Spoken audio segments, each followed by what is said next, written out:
മിശിഹായിൽ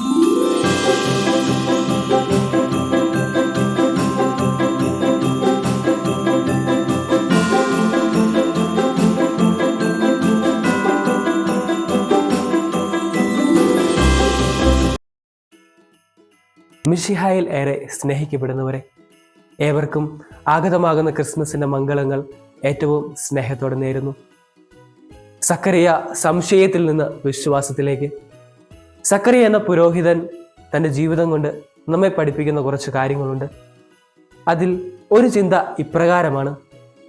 വിശുദ്ധ ലൂക്കായുടെ സുവിശേഷം 1-ാം അധ്യായം 6-ാം വാക്യത്തിൽ നാം ഇപ്രകാരം വായിക്കുന്നു: അവർ ഇരുവരും ദൈവത്തിൻ്റെ സന്നിധിയിൽ നീതിമാന്മാരായിരുന്നു, കർത്താവിൻ്റെ കൽപ്പനകളും പ്രമാണങ്ങളും കുറ്റമറ്റ വിധം അനുസരിച്ചു.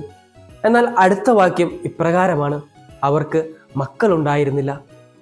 അവർ ദൈവത്തിനു മുമ്പിൽ നീതിനിഷ്ഠരാണ്, കർത്താവിൻ്റെ കൽപ്പനകളും പ്രമാണങ്ങളും കുറ്റമറ്റ വിധം അനുസരിച്ചിട്ടും എന്തുകൊണ്ടാണ് ദൈവം അവരുടെ ജീവിതത്തിൽ സഹനങ്ങൾ നൽകിയത്? നമ്മളും ചിന്തിക്കാറില്ലേ, കർത്താവെ, ഞാൻ എല്ലാം കൃത്യമായി ചെയ്യാറുണ്ടല്ലോ, പ്രാർത്ഥനകൾ മുടക്കാറില്ല, വിശുദ്ധ കുർബാനയിൽ എന്നും പങ്കുചേരുന്നു, സന്ധ്യാപ്രാർത്ഥനകൾ സ്ഥിരമായി ചൊല്ലുന്നു, എല്ലാം നിനക്ക് വേണ്ടി ചെയ്തിട്ടും എന്തുകൊണ്ടാണ് എൻ്റെ ജീവിതത്തിൽ ഒരു സഹനത്തിന് ഒരു അറുതിയുമില്ലാത്തത്? ഇതിനുള്ള ഉത്തരം ഇതായിരിക്കാം.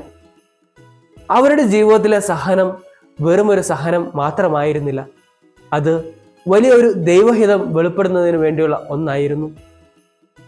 മറ്റൊരു ചിന്ത ഇപ്രകാരമാണ്: സക്കറിയ ദൈവസന്നിധിയിൽ ധൂപമർപ്പിച്ച് പ്രാർത്ഥിക്കുകയായിരുന്നു. ദൈവദൂതൻ പ്രത്യക്ഷപ്പെട്ട് സക്കറിയയോട് പറയുന്നു, ദൈവം നിന്റെ പ്രാർത്ഥന കേട്ടിരിക്കുന്നു. എന്നാൽ സക്കറിയ തന്നെ പ്രാർത്ഥന മറന്നുപോയി. ദൈവം അവരുടെ പ്രാർത്ഥന ഓർത്തിരുന്ന് അവരുടെ പ്രാർത്ഥനയ്ക്ക് ഉത്തരം നൽകുന്നു. നമുക്കൊരു കഥയറിയാം. ഒരു ദേശം മുഴുവൻ മഴയ്ക്ക് വേണ്ടി പ്രാർത്ഥിക്കുവാൻ ദേവാലയത്തിൽ വരുന്നു.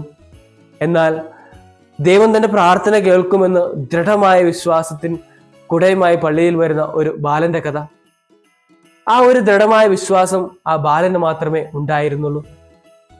നമുക്കും ചിന്തിക്കാം, ദൈവസന്നിധിയിലേക്ക് ഉയർത്തുന്ന ഓരോ പ്രാർത്ഥനകളും വിശ്വാസത്തിന്റെ വെളിച്ചത്തിൽ നിന്നാണോ, അതോ വെറുമൊരു യാന്ത്രികമായ ചൊല്ലിക്കൂട്ടലുകൾ മാത്രമാണോ എന്ന്. പ്രിയ സഹോദരരെ, ഉന്നീശോയെ വരവേൽക്കുവാനായി ഒരുങ്ങുമ്പോൾ നമ്മുടെ ജീവിതത്തെ ദൈവഹിതത്തിനായി വിട്ടുകൊടുക്കാം. സഹനങ്ങൾ ഉണ്ടാകുമ്പോഴും അത് ദൈവമഹത്വം വെളിപ്പെടാൻ വേണ്ടിയുള്ളതാണ് എന്ന് വിശ്വസിക്കാം. വിശ്വാസത്തോടെയുള്ള പ്രാർത്ഥന ദൈവം കേൾക്കും. നമ്മൾ മറന്നാലും കൃത്യസമയത്ത് ദൈവം നമ്മുടെ പ്രാർത്ഥനയ്ക്ക് ഉത്തരം നൽകും.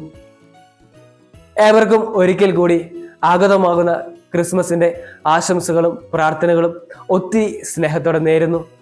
ഉണ്ണീശോ നമ്മെ ഓരോരുത്തരെയും സമൃദ്ധമായി അനുഗ്രഹിക്കട്ടെ. ആമേൻ.